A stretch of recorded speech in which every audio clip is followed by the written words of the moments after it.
118 आहेत ना, म्हणजे साधारण 110 लोक विरोधामध्ये आहेत, सभागृहामध्ये आहेत.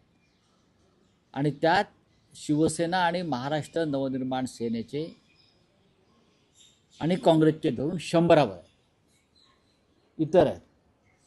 तुम्हाला हा 100च्या वरचा विरोधकांचा आकडा कमी वाटतोय का?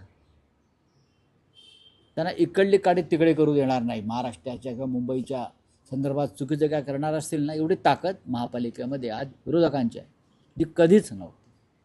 त्याच्यामुळे महापौर गमावला हे महाराष्ट्राचं आणि मुंबईकरांचं दुर्दैव आहे. आणि जयचंदाला मी एवढंच सांगू इच्छितो, हिंदुहृदय सम्राट शिवसेना प्रमुख बाळासाहेब ठाकरे यांच्या जन्मशताब्दीचं वर्ष 23 तारखेला सुरू होतं आहे. आणि त्या वर्षामध्ये तुम्ही मराठी माणसाशी बेईमानी केली आहे, गद्दारी केली आहे. आणि या बाळासाहेबांच्या मुंबईत तुम्ही गौतम अडाणीचा झेंडा फडकवलेला आहे. मराठी माणूस तुम्हाला आयुष्यात माफ करणार नाही. आज तुम्ही सत्तेवरती आहात, अजून काही काळ राहू शकाल, काही काळ म्हणतो मी, पण हे जयचंद, हे बाळाजी पंत नातू यांना भविष्यामध्ये मुंबईत फिरणं, महाराष्ट्रात फिरणं मुश्किल होईल. मराठी माणूस अत्यंत संतापलेला आहे, चिडलेला आहे. ज्या एकजुटीनं तो ठाकरे बंधूंच्या मागे उभा राहिला, ही अभूतपूर्व अशी घटना आहे. तेव्हा तुम्ही आमच्या 12 जागा, मग मनसे आणि शिवसेनेच्या 12 ते 13 जागा, या 50 ते 200 मताच्या फरकानं दुर्दैवानं पडल्या. 50 ते 200च्या आसपास खूप मोठा संघर्ष आम्ही दिला, सत्तेशी, झुंडशाहीशी आणि पैशाच्या ताकदीशी. तरी आम्ही या स्थितीपर्यंत आलो की आम्ही तुम्हाला महापालिकेत चुकीचं काम करण्यापासून रोखू शकतो.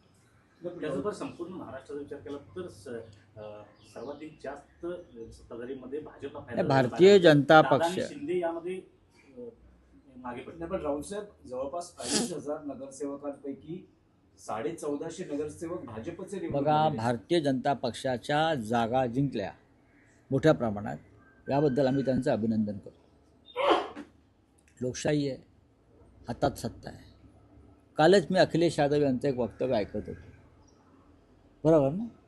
अखिलेश यादव यांनी सांगितलं, ज्याच्या हातामध्ये सत्ता असते, ज्याच्या हातामध्ये प्रचंड सत्ता असते त्या राज्याची, त्यांच्याशी स्थानिक स्वराज्य संस्थांच्या निवडणुकासंदर्भात लढा देणं सोपं नसतं. ज्याच्या हातात सत्ता असते तेच स्थानिक स्वराज्य संस्थांच्या निवडणुका मोठ्या प्रमाणात जिंकतात. हा जवळजवळ सर्वच राज्यातला अनुभव आहे. त्याच्यामुळे तुम्हीसुद्धा हा विषय जरा काळजीपूर्वक समजून घेतला पाहिजे. येतील ना दिवस, येतील दिवस, पालटतील. प्रत्येक वेळेला पैशाचंच राज्य एखाद्या राज्यावर राहतं असं नाही ना. या राज्याचं पुण्य फार मोठं आहे, छत्रपती शिवाजी महाराजापासून मोठं पुण्य आहे. राऊतसाहेब, या संपूर्ण निवडणुकांमध्ये विशेषतः मुंबई महापालिकेत ज्या काँग्रेसची चर्चाही नव्हती, चर्चेतही नव्हता हा पक्ष, त्याने 28 जागा घेतली. चांगली गोष्ट, अभिनंदन करतो. तुम्हाला असं वाटतं का की महाविकास आघाडी एकसंघ असते तर कदाचित आज चित्र वेगळं असतं आणि तुम्ही 100?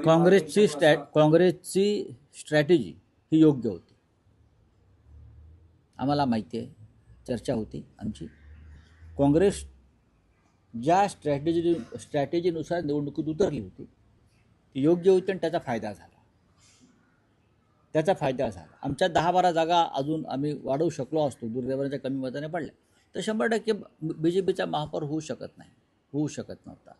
पण तरीही आम्ही एक प्रबळ आणि मजबूत विरोधी पक्ष महापालिकेत, शिवसेना, महाराष्ट्र नवनिर्माण सेना, काँग्रेस आणि इतर सगळे, आम्ही भारतीय जनता पक्षाच्या तोंडाला फेस आणू. त्यांना मुंबई अडाणीच्या घशात कोणत्याही परिस्थिती घालू देणार नाही. आणि ठेकेदारांचं राज्य सत्ताधारी नाही ते विरोधी पक्ष उलथून टाकेल. काय ना, ही प्रक्रिया सुरू होईल, पण आम्ही त्याच्यामध्ये आडवे आहोत, लक्षात ठेवा. आम्ही आहोत, छातीचा कोट करून आम्ही मुंबईचं सत्ता नसली आमच्याकडे याचा अर्थ लढाई संपली असं होत नाही ना. उलट सत्ता नसताना लढाईला रंग जास्त चढतो. संयुक्त महाराष्ट्राच्या लढ्यामध्ये जे लोक उतरले होते मुंबईसाठी, त्यातले कोणीही सत्तेत नव्हते. जो मुंबईचा लढा झाला 1956 साली, संयुक्त महाराष्ट्राचा लढा म्हणून जो ओळखला जातो, आणि ज्यात 106 हुतात्म्यांनी आमच्या बलिदान केलं, त्या लढ्यात उतरलेला एकही पक्ष सत्तेमध्ये नव्हता, हे मी भाजपा आणि जयचंदच्या पक्षाला सांगू इच्छितो. रावसाहेब, राज ठाकरेंनी आताच एक ट्विट केलेलं आहे, त्यामध्ये एक वाक्य आहे, यावेळेस अपेक्षित यश मिळालं नसल्याचं ते दुःख व्यक्त करतायत. आणि त्याला जोडूनच फडणवीसांनी गेल्या आठवड्यात विधान केलं होतं की या युतीमध्ये, तुमच्या युतीमध्ये राज ठाकरे हे सर्वात मोठे लुजर असतील. आणि